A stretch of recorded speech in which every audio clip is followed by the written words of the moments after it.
لمبی امیدیں آخرت کو بھلاتی ہے اور خواہشات کی اتباع فالو حق سے روکتا ہے۔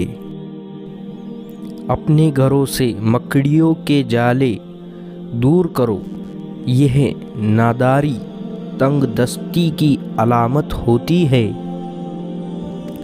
ہر نیکی کرنے والے کی نیکیوں کا وزن کیا جائے گا، سوائے صبر کرنے والے کے کہ انہیں وہ اندازہ و حساب دیا جائے گا۔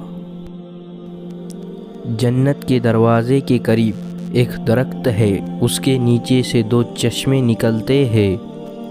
مومن وہاں پہنچ کر ایک چشمے میں غسل کرے گا، اس سے اس کا جسم پاک و صاف ہو جائے گا، اور دوسرے چشمے کا پانی پیے گا، اس سے اس کا باطن پاکیزہ ہو جائے گا۔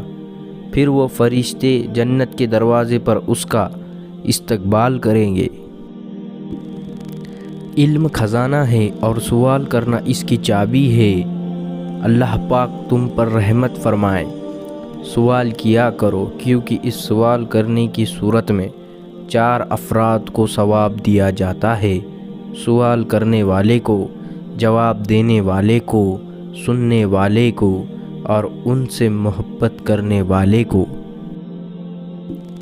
جو بغیر علم کے لوگوں کو فتویٰ دے، آسمانوں زمین کے فرشتے اس پر لعنت کرتے ہیں۔ مظلوم کے ظالم پر غلبے کا دن یعنی قیامت کا دن ظالم کے مظلوم پر غلبے کے دن سے زیادہ سخت ہے۔